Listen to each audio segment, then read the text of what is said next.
महाराज जी मला सांगा, की ज्योतिबा देवाचे आपण जे 5 खेटे करतो. खेटे म्हणजे आता काय, तर पूर्वी ही दक्षिण दिशा फक्त योगमाया अंबाबाईचंच वास्तव्य होतं.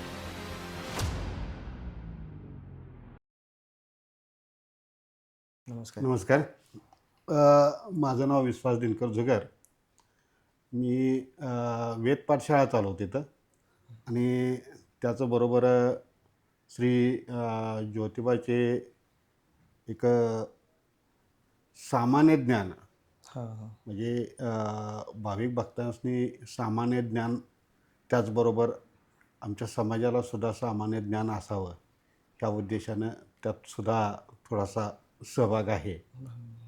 आणि त्यामुळं वेदपाठाच्या अंतर्गत म्हणजे हा वेदपाठ शाळेचा आणि ह्या सामान्य ज्ञानाचा दोन वेगवेगळे भिन्न भाग आहेत.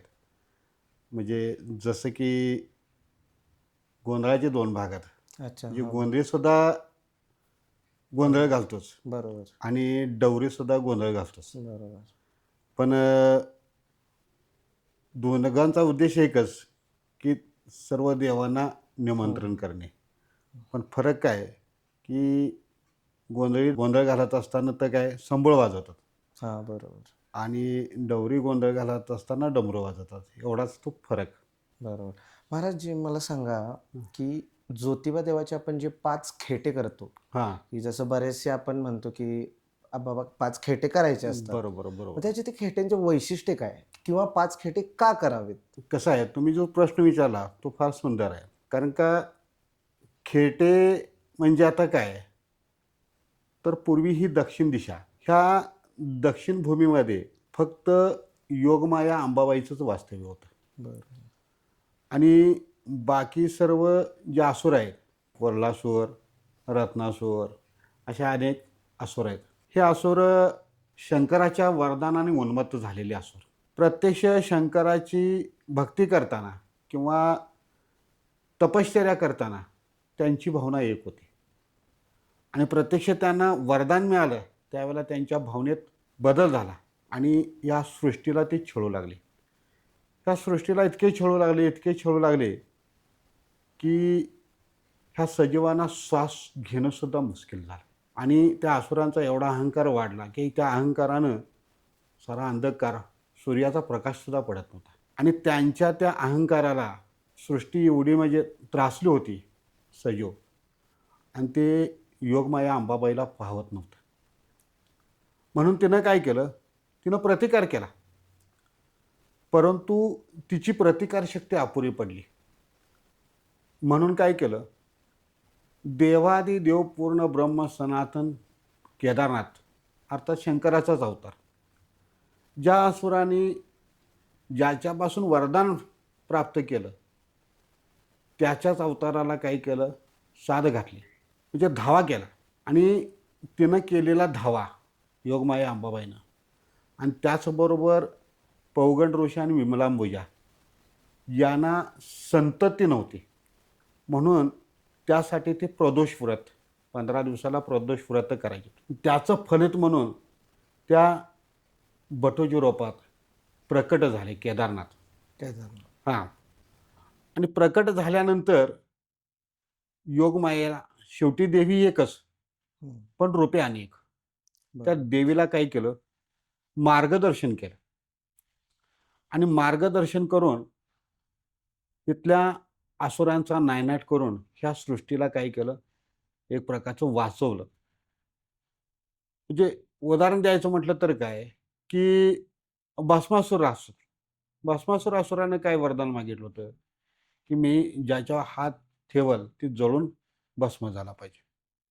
ठीक आहे, तथास्तु म्हटलं. मग आत्ता अशा असुराला मारायचं कसं? मग केदारनाथांनी अंबाबाईला काय केलं, एका मोहिनीचं रूप घेऊन तो आपल्या मोहात कसा पडेल हे सांगितलं. अंबाबाईच्या पण लक्षात आलं आणि लक्षात आल्यानंतर तिनं काय केलं, फक्त एकदा सुंदर मोहिनीच्या रूपात त्या भस्मासुराच्या असुराच्या दृष्टीस पडले. बघता क्षणी काय झालं, तो भारावून गेला आणि तो तिच्या पूर्ण त्याच्या रूपाला तो भाळला. आणि काय झालं, की तो इतका आकर्षित झाला की काही केलं त्याला दुसरं काय असं म्हणजे आणि अंबाबाईला माहीत होतं. हं. मग तसा वरच्या आईनं अंबाबाईनं सुद्धा काय केलं, प्रतिसाद दिला. भस्मासुराला काय वाटलं, की बरोबर आपणाला आता आपल्या कक्षेत म्हणजे आपणाला बरोबर काय झालं, की आपल्यावर सुद्धा ज्या भावनेनं आपण हे करतोय, त्या भावनेनं पण आपल्याकडे दृष्टी म्हणजे आपल्या पण कक्षेत आल्या. आणि त्याला प्रतिसाद देईल तसा त्यात तो ओघ त्यांचा वाढत गेला आणि काय केलं, की ज्यावेळेला पूर्ण कक्षेत आल्यानंतर अंबाबाईनं सांगितलं. आता तू पूर्ण कक्षेत आल्यावर केदारनाथाने सांगितलं, की आता तू पूर्ण कक्षेत आलेला आहे. आता त्याला हीच वेळ आहे. मग काय केलं, त्याला पूर्ण घोळात घेतला आणि काय केलं, की जसा म्हणजे इतका त्याला मोहून गेला होता तो, की जसं अंबाबाई काय म्हणाल त्याच्या ह्याच्यावर का नाही तो इशाऱ्यावर नाचू लागला. जसं अंबाबाई करेल तसं तो आसवर करायचा.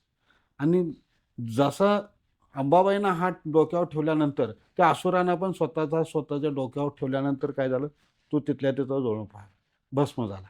अशा स्वरूपात काय झालं, त्या राक्षसाचा नायनाट केला. असा एक नाही, असे अनेक असे असुर अनेकांचे असून. हां, मग ह्या आसुरवादामध्ये त्रिशक्तीचा जास्त सहभाग आहे.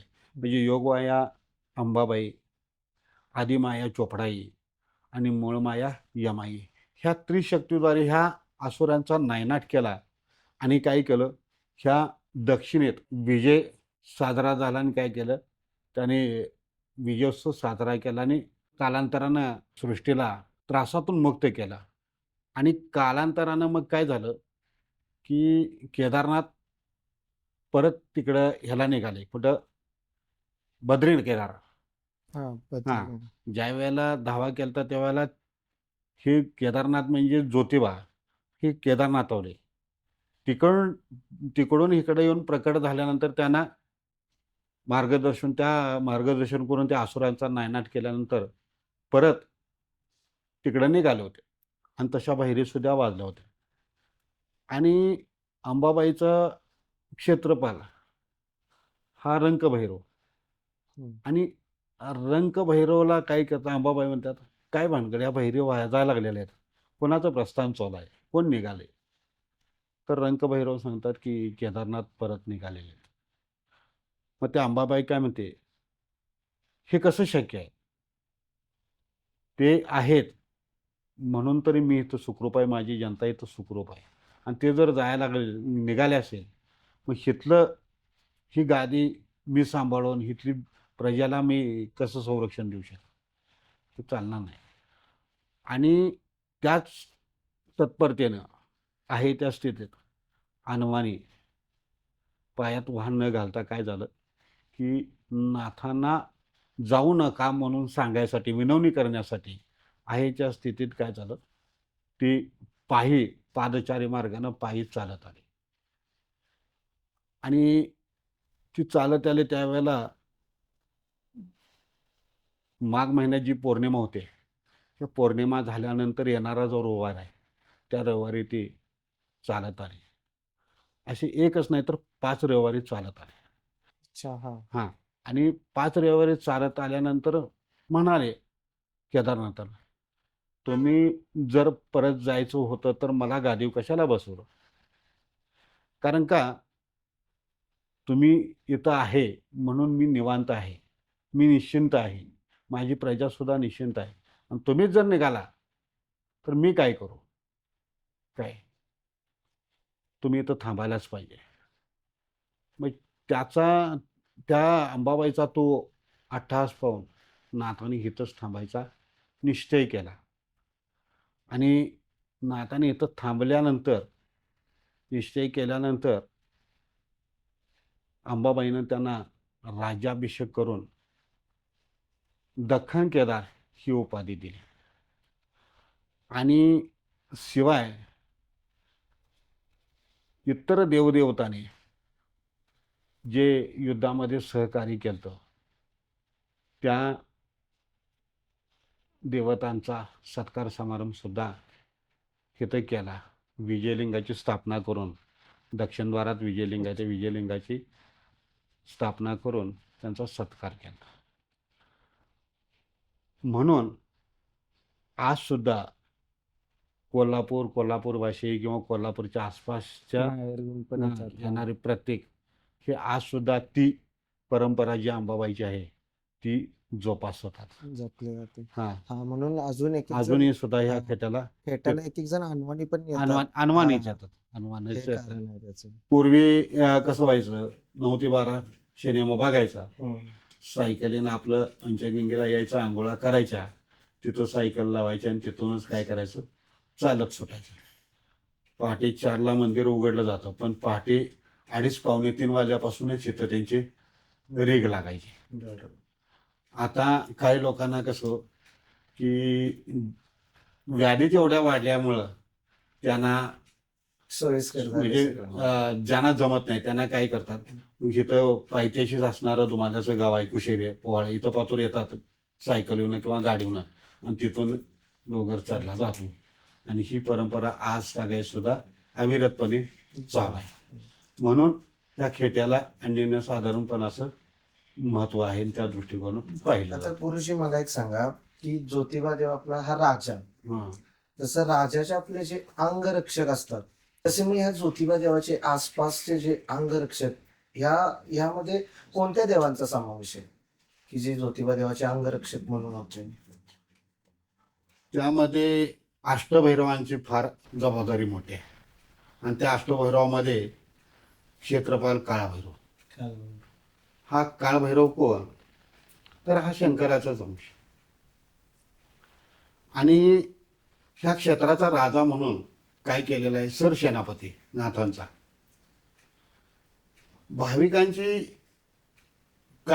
भाविकांना काय अडचण आल्या,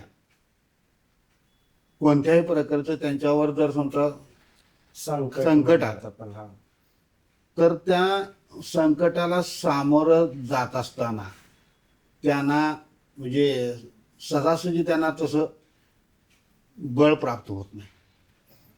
म्हणून काय काळभैरव क्षेत्रपाल त्यांना काय असेल ती याचना सांगायची मनापासून.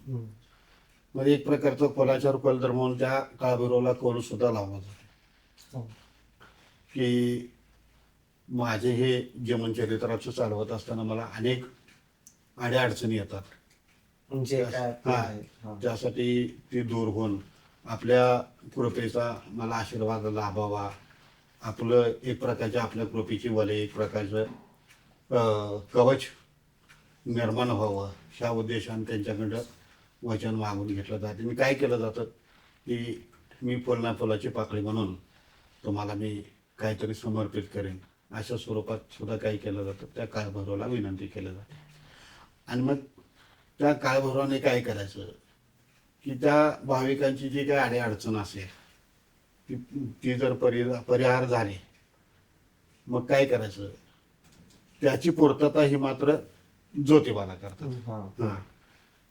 राजाकडे राजाकडे. कारण का शेवटी कसं आहे,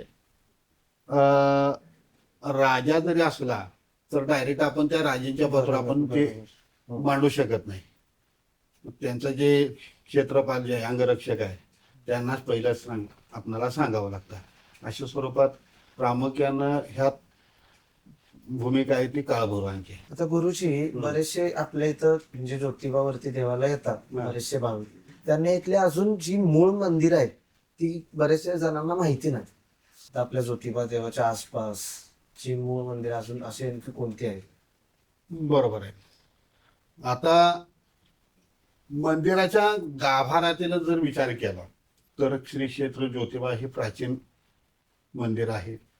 कोल्हापूरच्या उत्तरेस म्हणजे कोल्हापूरच्या वायेपासून जर त्या मंदिराला जर चालत यायचं म्हटलं तर 12 मैलावर हे मंदिर. ज्योतिबा जरी प्राचीन मंदिर असलं तर फार पूर्वी त्या मंदिराचा जीर्णोद्धार हा ज्योतिबाचे परमभक्त नवजीबुवा यांनी केला होता, अशी आख्यायिका आहे. परंतु ग्वाल्हेर संस्थानचे सिंधिया सरकार म्हणजे राणोजी शिंदे यांनी 18व्या शतकात, मला वाटते 1730च्या आसपास, त्या मंदिराचा जीर्णोद्धार केला होता. त्यालाच असणारं लगत असणारं जे चोपडाई मंदिर आहे त्याचा सुद्धा जीर्णोद्धार निगवेचे हिम्मतबहादूर चव्हाण सरकार यांनी केला होता. हा 18व्या शतकात केला. 19व्या शतकात केदारनाथ, बद्री केदारनाथ म्हणजे महादेव मंदिराचा जीर्णोद्धार हा ग्वाल्हेरच्या संस्थांनीच केला होता. नंद्या आणि रामलिंग मंदिरात त्याचा सुद्धा जीर्णोद्धार पन्नाचे मालजी निकम यांनी 19व्या म्हणजे 18व्या शतकातच केला होता. एकूण मंदिरात तसं बघायला गेलं तर नंदी, महादेव, चोपडाई, ज्योतिबा, रामलिंग, दत्त अशी मंदिर आहेत. आता त्या परंपरेनुसार जर दर्शन घ्यायचं म्हटलं तर दर्शनाची सुरुवात ही तुळशी वृंदावनापासून होती. तुळशी वृंदावनापासून. कारण का तुळशी त्यात असणारा मारुती अन्य साधारण असं महत्व आहे. तुळशी ही स्त्री आणि त्यात असणारा हनुमान. जिथं हनुमान आहे तिथं स्त्रीचा, जिथं स्त्री आहे तिथं हनुमान जास्त नाही आणि जिथं हनुमान आहे तिथं स्त्रीचं जास्त सहवास. परंतु माया आणि मन याचं प्रतीक म्हणजे ते तुळशी वृंदावन. म्हणून त्या तुळशी वृंदावनाचं सुरुवातीला दर्शन घेतलं. त्याच्यानंतर आहे नंदी. 2 नंदी आहेत. हे 2 नंदी म्हणजे ह्या भक्तीचे 2 मार्ग आहेत. शिवाय याच्या दर्शनानं रजतम शरीर शुद्धीकरण होतं. त्या मंदिराला शोभेसाठी 4 खांब आहेत, परंतु 3च खांबावर हे मंदिर उभं आहे. हे या मंदिराचं वैशिष्ट्य आहे. जरी सगुण आणि निर्गुण जरी असेल तरी दुसरा पण याचा अर्थ असा होतो की ह्या केदारनाथाचे भक्त जे आहेत ते शेतकरी, सर्वसाधारण म्हणजे सामान्य कुटुंबातील शेतकरी कुटुंबातील जास्त आहेत. आणि शेतकऱ्यांचा संबंध जास्तीत जास्त बघायला गेलं तर नंदीशी जास्त असतो, म्हणजे बैलाशी जास्त असतो. त्याचं प्रतीक म्हणून सुद्धा काय करतो तो एक नंदी तो. आणि जिथं महादेवाचं मंदिर आहे तिथं समोर नंदी हा असतोच. असं जरी म्हटलं तर काय वावगं ठरणार. त्याच्यानंतर त्या समोरच्या गाभाऱ्यात नंदीच्या 3 लिंग आहेत. शिवाय ते मंदिर बिनखांबी आहे. त्या मंदिरात जाण्यापूर्वी 4ही वर्णाच्या लोकांनी त्या मंदिरात जाण्यापूर्वी त्या मंदिराच्या उंबरट्याला म्हणजे खाली उंबऱ्याला दक्ष राजा प्रतीक जो आहे उंबरटा त्याला डाव्या पायाच्या अंगठ्यानं ठेचरायचं आणि मगच आत प्रवेश करायचा. जाण्याआधी कारण का 4ही वर्ण म्हणजे काय तर त्या मंदिरात जाण्यापूर्वी 4 पायऱ्या. 4 पायऱ्या म्हणजे 4ही वर्णाचं प्रतीक आहे. आणि त्या दक्ष राजाला ठेचरूनच आत प्रवेश करायचा. आत प्रवेश केल्यानंतर तो बिनखांबी मंदिर असून त्याच्या छताला बरोबर 121 स्पर्श आहेत. 121 स्पर्श आहेत. तुम्ही उभ्या आडव्या अशा जरी त्या संख्या जर मोजल्या तर बरोबर 11 येतात. त्याचं महत्व काय तर ते भक्तिभावानं जर मोजलं तर ते लघुरुद्र घातल्यालाच पुण्य मिळते. आज लघुरुद्र घालायचं म्हटलं तर किमान 5-5.5 हजार रुपये खर्च आहे. पण तुम्ही त्या भक्तीनं जर मोजलं तर ते लघुरुद्र घातलेलाच पुण्य होतं. आता संख्येने 3 म्हणजे रज तम सत्व गुणांचे माहेर. दुसरा म्हटलं तर ब्रह्मा विष्णू महेश. त्याच मंदिरात असणारा हा मूळ गणेश आहे. म्हणजे ज्ञानाचं लेण घ्यायचं असेल तर त्याच्या पुढं याचना करून इप्सित साध्य केलं. म्हणून या ठिकाणी होणाऱ्या पूजेची जी सुरुवात आहे, पूजा असेल, आरती असेल, कुठलीही सुरुवात जर असेल, अभिषेक असेल तर ही सुरुवात ही या मंदिरातूनच आहे. त्याच्यानंतर आदिमाई चोपडाई म्हणजे मूळ लक्ष्मीच्या रूपात असलेली ही देवी पश्चिमेकडे तोंड करून सूर्यनारायणाची उपासना करत आहे. तर अशा ह्या चोपडाईचं सूर्यनारायण वर्षातून सुद्धा 2 वेळ दर्शन घेतो. जसा अंबाबाईला किरणोत्सव होतो तसा इथं सुद्धा किरणोत्सव 2 वेळ वर्षातून होतो. दक्षिणायन आणि उत्तरायण. उत्तरायण झाले की 42 ते 43 दिवसामध्ये म्हणजे चरण स्पर्शापासून ते मुखदर्शनापर्यंत 2 ते 3 दिवसात ते दर्शन होतं. तसंच दक्षिणायनमध्ये सुद्धा 38 ते 42 दिवसापर्यंत सूर्य किरणोत्सव साजरा होतो. त्यावेळी मग काय की आरती करून प्रसाद व श्रीसूक्त पठण करून आरती केली जाते. काय सुवासिनींचे ओटे भरून प्रसाद दिला जातो. हे जमदग्नी म्हणजे आदिमायशक्ती. आणि त्याच्यानंतर ज्योतिबाचे मंदिर. ज्योतिबाच्या मंदिरात प्रवेश करण्यापूर्वी त्या उंबरट्यावर एक 6 कलश आहेत, 6 गोळे आहेत आणि चौकटीवर एक गणपती आहे. तो गणपती काय सांगतो की माझा आशीर्वाद आहेच. तो एक सूचना देतो.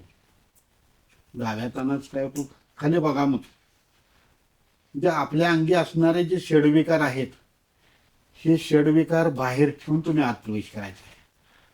आणि त्यासाठी फक्त ह्या कलशाला, ह्या 4 गोळ्यांना जर तुम्ही स्पर्श केला तर षडविकार आपले बाहेर राहतात.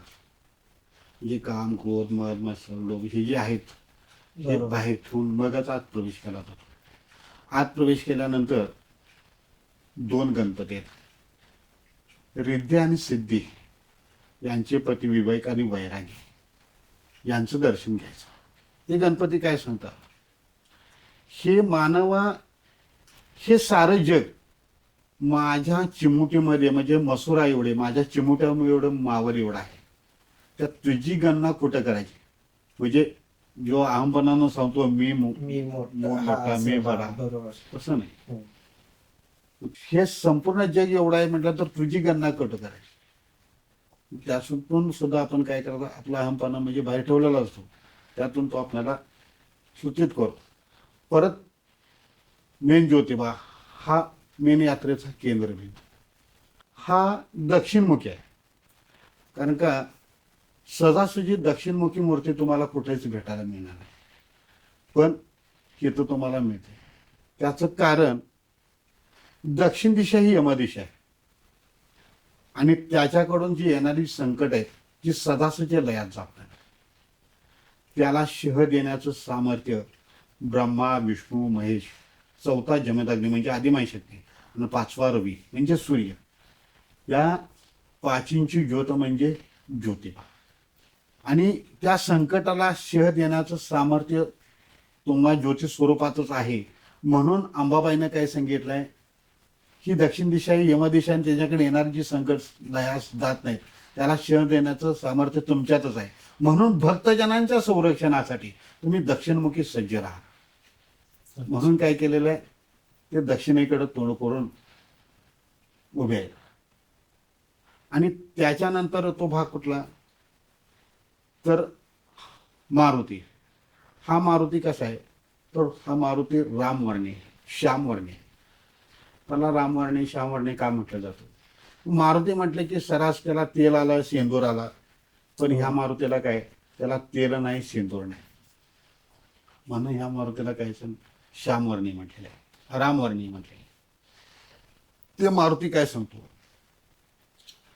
तुझं जे देवाचं जे रूप पाहिलंस हे तुझ्या हृदयात साठवून ठेव.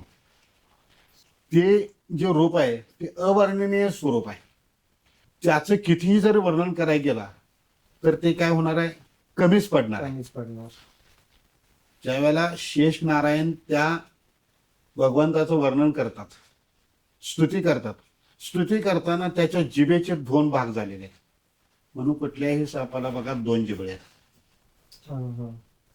काय मग अवर्णनीय असं स्वरूप असल्यामुळं जेवढं तुमच्या दृष्टीस पडलेलं आहे ते तुमच्या हृदयात साठवून ठेवा, असं तो मारुती सांगतो.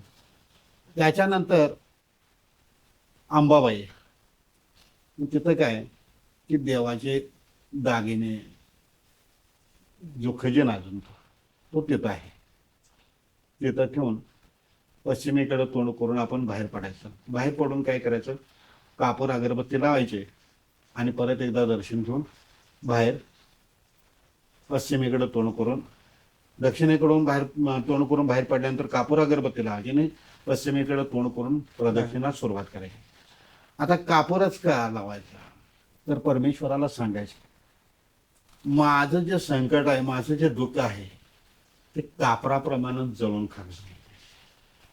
कापूर एक अशी वस्तू आहे की ते जळाल्यानंतर पाठीमागा अवशेष काही राहत नाही. अगरबत्ती जर जाळायचं म्हटलं तर काय होते, त्याची विभूती राख पडते. कापराचं तसं नाही. म्हणून कापूर लावून दर्शन घेऊन प्रदक्षिणाला सुरुवात करायची. प्रदक्षिणाला सुरुवात करत असताना आता रामलिंगाचं दर्शन घ्यायचं. त्याच्या दर्शनाने अंतरात्मा सुखावून निजधानी मोक्ष प्राप्ती होते. त्या रामलिंगाच्या समोर जे असणारा नंदी आहे, त्या नंदीला पूर्वी फार महत्व होतं. पूर्वी लहान वयात लग्न व्हायचे, सुखसुविधा तेवढ्या नव्हत्या, औषधोपचार दवाखाने वगैरे काही नव्हतं. काही झाडपाला काढा ह्याच्यावर जास्त भर असायचा. आयुर्वेदिक म्हणजे जास्त. त्या नंदीचं तोंड उत्तरेकडे करायचं, कारण कानात सांगायचं बाळबाळांतील सुखरूप रिकामी होऊन द्या, त्यातून सुटका कर. आणि त्या नंदीचं ते मत आहे. त्याच्यानंतर काय तर शनीचं दर्शन घ्यायचं. हे शनिदेवा तुमची कृपा आम्हावर, आमच्या कुटुंबावर सदैव राहून द्या. आम्हाला तुमच्यासारखी बुद्धी द्या. तुम्ही जसे तुमच्या गुरुच्या चरणाशी लीन आहात, तशीच सद्बुद्धी आम्हाला द्या. म्हणजे शनीचे गुरु हे काळभैरव आहेत. आणि तो शनी कसा आहे तर मावळतीकडं तोंड केलेलं आहे, पश्चिमेकडं. आणि नुसतं तोंड नाही तर डोळे मिटून तोंड केलेलं आहे. ज्या भाविकानं देवादिदेव पूर्ण ब्रह्म सनातन केदारनाथांचं दर्शन घेतलेलं आहे, त्याच्यावर त्याची पूर्ण दृष्टी पडणार नाही, अशा उद्देशानं तो हात जोडून नमन केलेला शनी आहे. हे एक वैशिष्ट्य आहे. आणि त्याच्यानंतर मग काळभैरवचं दर्शन घ्यायचं. काळभैरव हा देवाचा सरसेनापती आहे. ते काय सांगतात, हे मानव प्राण्या, तुला मानव योनीचा जन्म प्राप्त झाला आहे, तर तू काय कर, तू सुखी हो, ह्या योनीचा योग्य ते उपयोग करून घे. तू ही सुखी हो आणि इतरांनाही सुखी कर. नाही तर तुझा कोणत्याही बाबतीत जर अतिरेक जर झाला तर मग हा काळभैरवचा दंडा तुझ्या मागे लागेलच. त्याचं कारण काय तर शेत येणारे जे भावी भक्त आहेत, कुलाचार कुलधर्म करण्यासाठी येणारे जे भाविक आहेत, ह्या आपल्या अडीअडचणी सोडवण्यासाठी देवाला साकडं घालतात. त्यामुळं देव तितक्याच तत्परतेनं काय केलेले आहेत, इथं तिष्ठंत उभा आहेत. परंतु तिथं त्या भाविकानं असा काय प्रकार केला की माझं ज्याच्यामुळं वाईट होते त्याला काहीतरी वाईट त्याचं होऊन दे, विचार केला, हा त्याचं वाईट होऊन दे, मी नारळ फोडतो किंवा मी बरोबर. असलं इथं काही चालत नाही. तर सुरुवातीला मागणं मागताना सांगायला लागते की मी कुणाच्या वाटेला जाणार नाही, मला सुद्धा तशी बुद्धी दे, आणि माझ्या वाटेला कोण आलं तर त्याला सुबुद्धी देऊन माझ्या वाटेतून सुद्धा दूर कर, अशा उद्देशानं ते सांगितलं. आणि जाताना मग हा ह्याचा सार, दर्शनाचा सार किंवा ह्या वारीचा सार म्हणून नारळ फोडून पुजाऱ्याकडे घ्यायचा आणि अर्ध भकर तिथं प्रसाद ठेवायचा आणि अर्ध आपण घराला घेऊन जायचं. हे या दर्शनाचं महत्व आहे. गुरुजी, जी चैत्र यात्रा होती ती का आणि त्याचं काय म्हणजे काय महत्व आहे चैत्र यात्रेचं? चैत्र यात्रा ही ज्योतिबाची मुख्य यात्रा म्हणून ओळखलं जातं. ज्योतिबाची मुख्य यात्रा म्हणून जरी चैत्र यात्रा जरी प्रसिद्ध असली तर ह्या यात्रेला यमाईचा सोहळा होतो. आणि ह्या सोहळ्याच्या अनुषंगानं प्रमुख आकर्षण म्हटलं तर सासनकाठ्या सुद्धा आहे. आता चैत्र यात्रा म्हणजे काय, नेमकं यमाईचा सोहळा म्हणजे आता नेमकी यमाई म्हणजे कोण तर यमाई ही काश्मीर देशाच्या रेणू राजाची मुलगी रेणू. तर हिचा विवाह सुगंधीवर्ती क्षेत्र म्हणजे सध्याचं सौंदती ह्या ठिकाणी जे भृंगू ऋषीचं जे आश्रम आहे त्या आश्रमातील जमदग्नी ऋषींची तिचं लग्न झालं.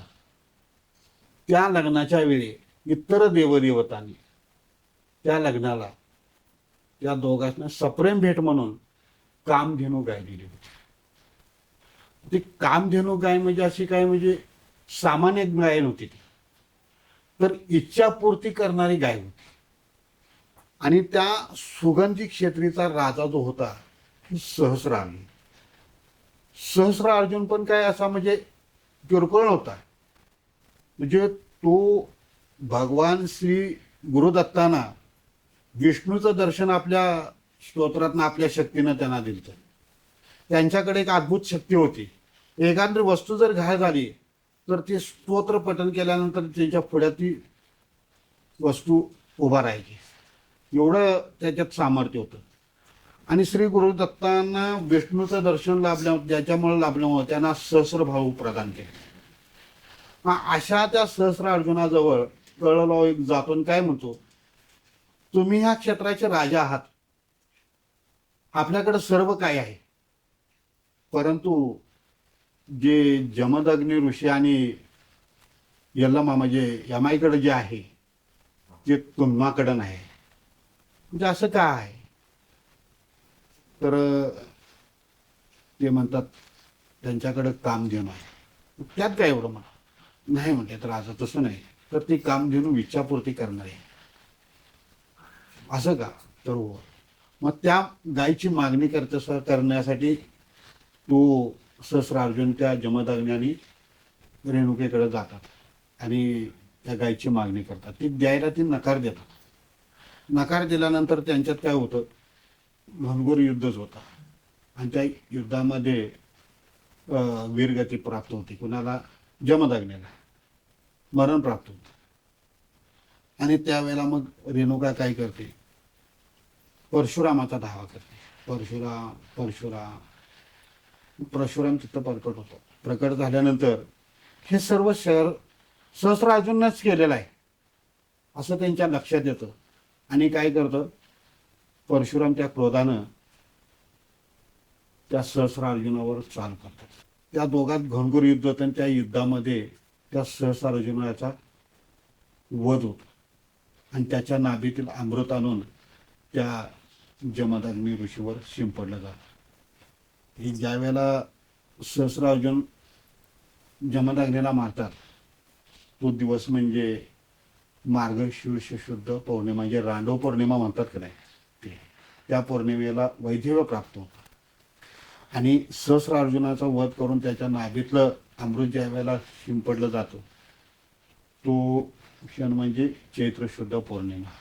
म्हणजे त्यावेळेची 4.5 घटिका म्हणजे आता जवळजवळ 4.5 महिने. आणि त्यावेळेला परत ती काय होते, सुवासिनी होते. आणि त्याचाच भाग ज्या वेळेला सहस्रार्जुनानं कृतयुगामध्ये सहस्रार्जुनाने त्या दोघांची ताटातूट केलेली असते. कोणाची, रेणुकेची आणि जमदग्नींची. त्यावेळेला रेणुका केदारनाथाकडे जाते आणि आमचं पुनर्मिलन करून द्यावं अशी विनंती करते. त्यावेळेला केदारनाथ म्हणतात, मी सध्या बद्ध अवतारात म्हणजे 9व्या अवतारात आहे. माझं ज्या वेळेला अवतार कार्य संपेल त्यावेळेला मी तुमचं निश्चित पुनर्मिलन करून देईन असं त्यावेळेला ते वचन दिलेलं असतं. त्याच वचनाची पूर्तता म्हणजे ही चैत्र शुद्ध पौर्णिमा असते. म्हणजे काय होतं, ज्या वेळेला योगमाया अंबाबाईनं ज्योतिबांना राज्याभिषेक करून दख्खनचा राजा ही उपाधी दिली जाते आणि त्यावेळेला युद्धात सहभागी झालेल्या सर्व देवदेवतांचा सत्कार केला जातो. परंतु त्यावेळे काय होतं, त्या यमायला बोलवलं जातं. कारण का औंधासूर राक्षस इतका भयानक होता, इतका बलाढ्य होता, त्याला मारण्याचं सामर्थ्य फक्त ह्या यमाईकडे होतं. यमाई म्हणजे रेणुका. त्या रेणुकेला हाक मारली कशी देवनाथाने, ये माई अशी. मग त्याला साथ दिल्यानंतर काय केलं, त्याच्यावर जबाबदारी सोपवली की तुला हे काम करावं लागते, तुझ्यात ते सामर्थ्य आहे आणि त्यावेळेला त्या दोघांच्यात घनघोर युद्ध झाल्यानंतर यमाईनं त्या औंधासूरला राक्षसाला मारलेला असतं आणि त्या राज्याभिषेक सोहळ्याला सर्व देवदेवतांना बोलवला होता, परंतु ह्या यमाईला बोलवलं नव्हतं. आणि हे ज्या वेळेला आदिमाई चोपडाईच्या लक्षात आलं त्यावेळेला सांगितलं की आपण असं असं चुकलेलं आहे देवा. ठीक आहे, मग त्याचं तो जो रुसवा जे आहे म्हणजे ते जी भरपाई आहे ती काढण्यासाठी तो लवाजमा घेऊन पौर्णिमे दिवशी जातात केदारनाथ. पालखीत बसून त्यावेळेला उंट घोडा हत्ती पण असायचा पूर्वी, 22 देवसेवक असायचे, परत तुम्हाला सांगतो शासन काठ्या त्या सुद्धा असायच्या. म्हणजे त्यावेळीपासून शासन त्यावेळेला. काठीचं महत्त्व. आणि त्यावेळेला गेल्यानंतर तिथं पहिलं काय करायचे, औंधला जायचे. औंधला गेल्यानंतर त्या पेशानं ते दार बंद करायचे. आता झालं तुमचं काम झालं की आता तुम्ही कशाला आलाय. मग शांत डोक्यानं काय करतात केदारनाथ त्यांना उत्तर देतात, मी आलोय तुझा रुसवा ह्यासाठी आलो नाही. व्रतयुगामध्ये मी तुला एक वचन दिलं तर तू माझ्याकडे आलतेस तर काय, तर आमच्या दोघांची ताटाटूट सहसार अर्जुनाने केलेली आहे आणि आमचं पुनर्मिलन करून द्या. त्यावेळेला मी सांगितलं होतं माझं ज्यावेळेला अवतार कार्य संपेल त्यावेळेला मी तुमचं पुनर्मिलन करून घेईल. आता ते मिलन करून देण्याची हीच ती योग्य वेळ म्हणून काय केलेलं आहे त्यावेळेला त्यात सांगतात. मग ते रेणुका म्हणजे यमाईला सुद्धा स्मरण होऊन त्याला आठवतो. मग ती म्हणते देवा तुम्ही थोर आहात, तुमची मती थोर आहे. आता काय करा, तुम्ही इथं पात्र येण्याचा अजिबात कष्ट घेऊ नका, मीच तिकडे येते. म्हणून काय केलं, यमाई चैत्र शुद्ध प्रतिपदा 1 महिना पूर्ण येत असते. चैत्र शुद्ध पाडव्यापासून ते अमावस्यापर्यंत येत असते. आणि पौर्णिमेला हा लवाजमा तिथं जातो आणि तिथं गेल्यानंतर त्या पालिकेत जमदग्नी स्वरूप शिककट्यार सुद्धा असतं. आणि ते शिककट्यार आणि जमदग्नी स्वरूप शिककट्यार आणि यमाई रेणुका या दोघांचा विवाह सोहळा संपन्न होतो. आणि तो सोहळा पाहण्यासाठी याची देही याचा डोळा पाहण्यासाठी लाखो भाविक हजर असतात आणि इतके तल्लीन असतात की ते म्हणजे बोलायचंच काम नाही. आता त्यातील प्रमुख आकर्षण म्हणजे शासन काठ्या. तर शासन काठ्या म्हणजे काय, तर नाथाने दक्षिण मोहीम फत्ते केली, सर्व सजीवांची सुटका केली. आणि परंतु ज्या पत्न्यांना म्हणजे वैधव्य प्राप्त झालं असुरांच्या, त्यात त्यांचा दोष काय, त्या सर्व असुर पत्न्या नाथांच्याकडे जातात आणि आम्हाला मुक्ती द्या म्हणून काय करतात, विनवणी करतात. आमचा दोष काय, आम्हाला कोणत्या क्रूर दृष्टीनं आमच्याकडे पाहिलं जातं. तर ठीक आहे, आणि त्यांना मुक्ती म्हणून दिली जाते. आणि त्या मुक्तीचं प्रतीक म्हणजे ही शासन काठी त्या असुर पत्नी. मग त्या कशा मुक्ती दिल्यामुळं त्या देहभावन विसरून तल्लीन होऊन नाचतात. आस्ताविस्ती केस वगैरे सगळं करून जे नाचल्या जातात त्याचंच प्रतीक म्हणजे त्या शासन काठ्या. आता ह्या शासन काठीच्या बाबतीत मतमतांतर सुद्धा आहे. मग कोणी म्हणतात 96 कोळी मराठ्यांचं प्रतीक असणाऱ्या ह्या शासन काठ्या, कोणी म्हणतात शासन काठ्या म्हणजे विजयध्वज.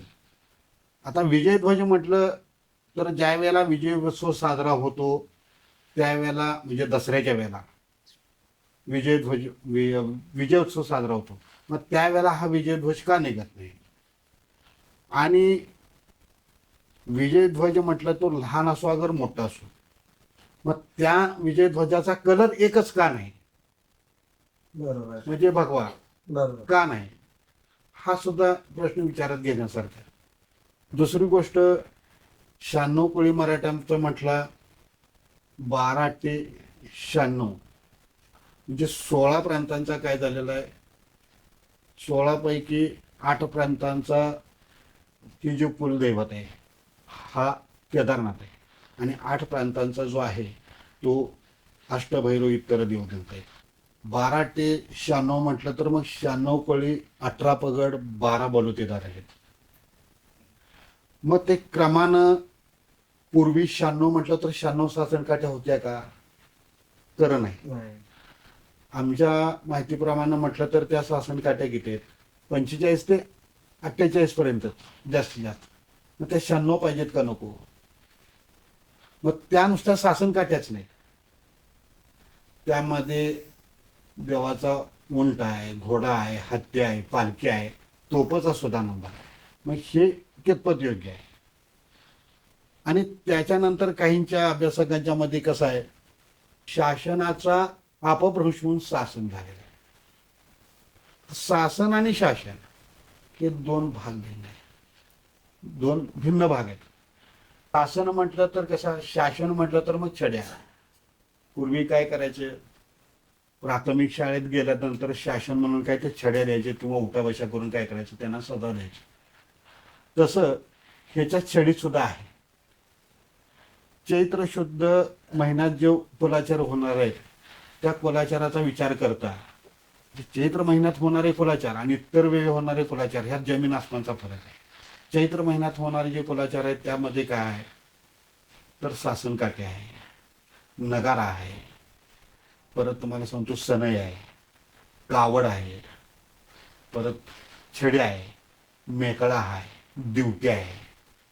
म्हणजे काय करायचं, सनई नगारा वाजवायचा, ती कावड नाचवायची, मेकळा घालायचा, अलक निरंजन म्हणून 5 घरं का विना भिक्षा मागायची. आणि संध्याकाळचा उपास सोडताना काय करायचं, ड्युटी लावायची आणि मागितलेली भिक्षा ग्रहण करून तो उपास सोडायचा. अशी सुद्धा प्रथा.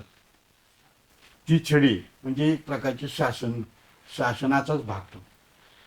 म्हणून इथं सुद्धा कसं आहे तर शासन अगदी तर्क वितर्क असेल, पण कुठेतरी त्या असुरपत्न्यांचं आणि त्या शासनकाठ्यांचं साम्य जुळतं. म्हणून त्या शासनकाठ्याला सुद्धा कसं आहे आकर्षक अशा त्या यात्रेचं एक आकर्षक असणारे एक स्वरूप हा मानलं जातं. अशा स्वरूपात ती यात्रा होती. गुरुजी, आता आपल्या ज्योतिबा मंदिरावरती कुंड किती आहेत? जे कुंड आहेत ती आणि त्यांचं काय असं महत्व काय आहे? आता कसं आहे, ज्योतिबा मंदिरातच 2 कुंड आहेत. एक म्हणजे देवबावे, तिथं काय झालेलं आहे, रत्नासूर असुराच्या पत्नीचं नाव दिलेलं आहे, मोक्ष मिळालेलं आहे. मुक्तीचं प्रतीक म्हणजे ती देवबावी. आणि ती देवबावीचं कसं आहे, तेच पाणी देवाच्या स्नानासाठी किंवा नैवेद्यासाठी, नैवेद्य बनवण्यासाठी जे पाणी लागतं ते त्या कुंडातलं घेतलं जातं. आणि दुसरं एक आहे कुंड, ते चोपडाबावी म्हणून. आता चोपडाबावी म्हणजे काय, तर पूर्वी मोगलांच्या काळात आपल्या हिंदूवर जास्त अत्याचार करायचे. अगदी छत्रपती शहाजी महाराजांच्या पण पूर्वी. आणि बराच काळ त्यांनी काय केलेलं आहे, आपल्यावर राज्य केलेलं आहे. आणि त्यांचा एकदा असं ठरलं की ही हिंदूची मंदिरे सगळी नष्ट करायचं ठरवलं. पण वेळेचा विचार करता त्या मंदिरात असणाऱ्या ज्या अधिपती म्हणजे त्या मूर्त्या आहेत त्या मूर्त्याच फोडायच्या, भग्न करायच्या, असं त्यांचं हे चालू होतं. पर हिंदूंची जी समाज होता त्या देवाची जी पूजा अर्चा जी करणारे जे सेवक होते मग ते पुजारी असतील ते काय करायचे, त्या मूर्तीचा तो प्रसंग येऊ नये म्हणून त्या मूर्ती काढून काय करायचे, त्यांच्या दृष्टीस पडू नयेत अशा ठिकाणी ती लपवायची.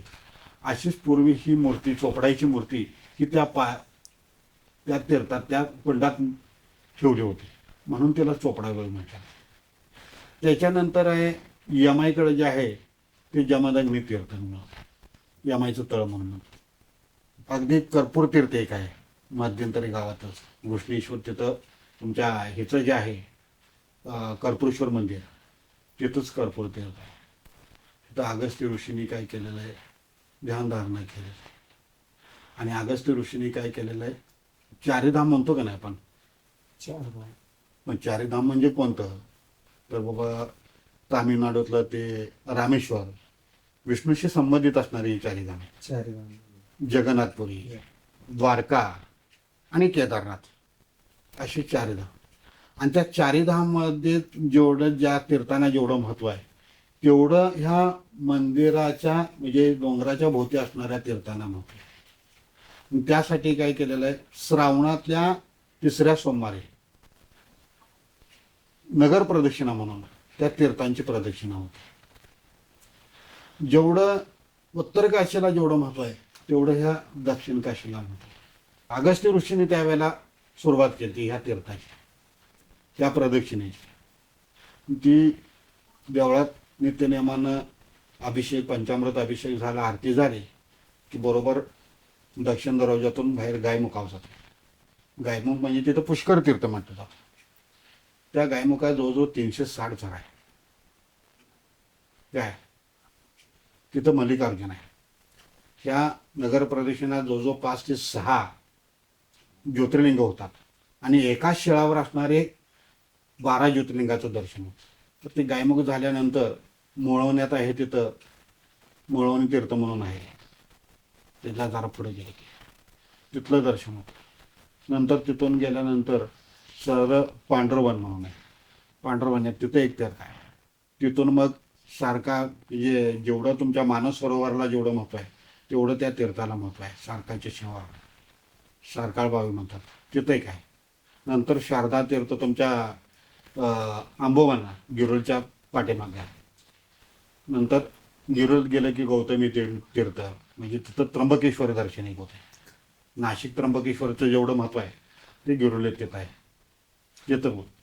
आणि तिथून पुढे गेल्यानंतर तुम्हाला उंबरला आणि तिथनं परत गायमुख मार्गे ज्योतिबाचं दर्शन घेऊन यमाईपाशी आरती होऊन त्या म्हणजे त्या नगर प्रदक्षिणेची पूर्तता होते. आता त्याला चारीधाम यात्रेचं पुण्य का, तर सर्वसामान्य भक्तांना काय होतं की मनापासून इच्छा असते की चारीधाम यात्रा माझी घडावी, पण काही शारीरिक दृष्ट्या, आरोग्याच्या दृष्टीनं, काही आर्थिक दृष्ट्या ते शक्य नाही. पण इच्छा तरी प्रबळ मनापासून आहे. अशा लोकांनी जर समजा ह्या 4 नगर प्रदक्षिणा म्हणजे 3 नगर प्रदक्षिणा पूर्ण केल्या 3 वर्ष, तर त्यांना चारीधाम यात्रेचं पुण्य लागतं. कुठल्या आपल्या इथल्या? आपल्या इथल्या श्रावणातल्या. आणि त्या कधी कराव्या? श्रावण महिन्यातल्या 3ऱ्या सोमवारी. त्यानंतर श्रावण महिन्यातल्या आणखी एखाद्या सोमवारचं औचित्य साधून किंवा महाशिवरात्रीचं औचित्य साधून ह्या डोंगराभोवती 12 ज्योतिर्लिंग आहेत. एकच ज्योतिर्लिंग फक्त कुठं आहे, नारायणदेगाव. बाकी डोंगराच्या भोवती नाहीत.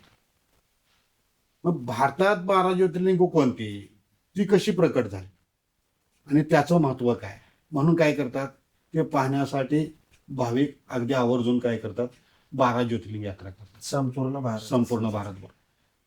तिथं कसं आहे, एका दिवसात 12 ज्योतिर्लिंग होतात डोंगराच्या भोवती. आणि जेवढं त्या 12 ज्योतिर्लिंगाला जेवढं महत्व आहे तेवढंच ह्या 12 ज्योतिर्लिंगात सुद्धा महत्व आहे. मग ते औचित्य साधून सुद्धा एका दिवसात पूर्ण होतात, म्हणून या 12 ज्योतिर्लिंगा पण फार महत्व आहे. म्हणून ती सुद्धा प्रदक्षिणा 4थ्या सोमवारी किंवा 2ऱ्या सोमवारी सुद्धा भाविक अगदी भक्तिभावानं पूर्ण करतात. हे पण वैशिष्ट्य तितकंच आहे. म्हणजे या डोंगराचं तेवढं वैशिष्ट्य आहे. धन्यवाद गुरुजी, आपल्या पॉडकास्टला आल्याबद्दल तुमचं खूप खूप आभार. ज्योतिबाच्या नावे